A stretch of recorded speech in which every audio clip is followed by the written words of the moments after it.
আমি সম্প্রতি গিয়েছিলাম আমেরিকা সফরে। সেখানে নিউ ইয়র্কে একটা বক্তব্য রাখতে গিয়ে আমি বলেছিলাম, জামাতে ইসলামী যদি দেশ পরিচালনার সুযোগ পায়, কর্মজীবী মহিলাদের কর্মঘণ্টা 3 ঘন্টা কমিয়ে 5 ঘন্টা করা হবে।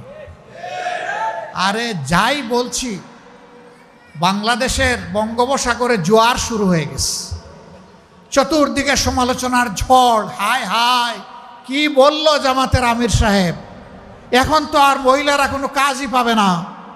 যারা বিভিন্ন কাজে নিয়োগ করবে তারা বলবে, বাবা আমার এই 5 ঘন্টা দিয়ে 8 ঘন্টার বেতন দিয়ে আমার তো পোষাবে না, আমার দরকার নাই মহিলা কর্মজীবী, মহিলা কর্মকর্তা আমার প্রয়োজন নেই। কারণ মালিক টাকা খাবে কেন? আরেক দল বলতেছে, যাও মহিলারা একটু রুজি রোজগার করতো, রাস্তাটা দিলেন আপনি বন্ধ করে। ভাই, একদিনে সব কথা বলা যায় না। বিবেচনা না করে, চিন্তা না করে এই কথা বলি নাই। আপনি কি আরেকটা মিটিংয়ে একজন প্রশ্ন করছে ভার্জিনিয়ায়, যে আপনি বলেছেন মহিলাদের কর্মঘণ্টা কমিয়ে দেবেন, এটা কি বৈষম্য না? আমরা করব 8 ঘন্টা, তারা করবে 5 ঘন্টা। আমি বললাম অবশ্যই বৈষম্য। আসেন দেখি আর কোনো বৈষম্য আছে কিনা। পুরুষরা বাম দিকে বসেছে, মহিলারা ডান দিকে বসেছে।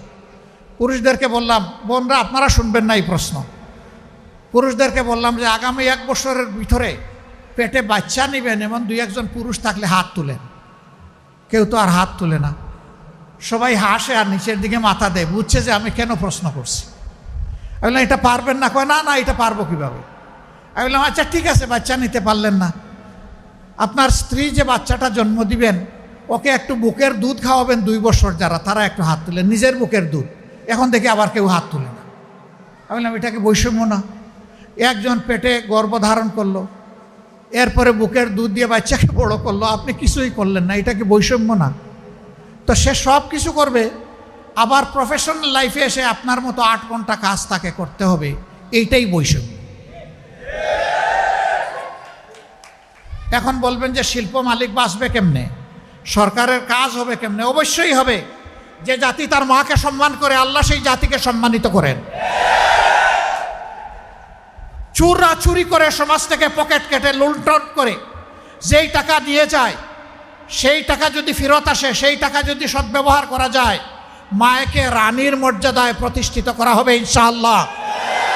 কার গায়ে জ্বললো আর কার গায়ে জ্বললো না এটা দেখার সময় আমাদের নেই।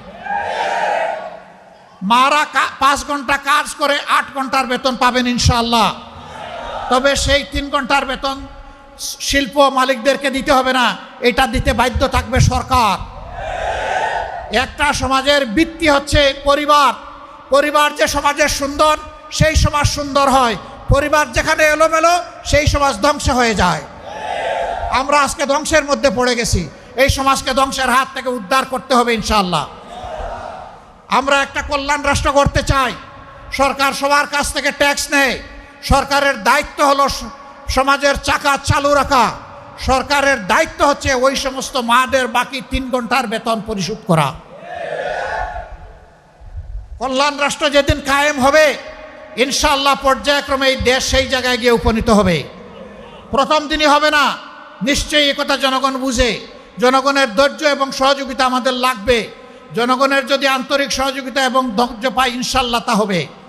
বলবেন ঠিক আছে, বেতন না হয়ে দিলেন, 3 ঘন্টা যে খালি হয়ে গেল, সেই কাজের গ্যাপ কিভাবে পূরণ হবে?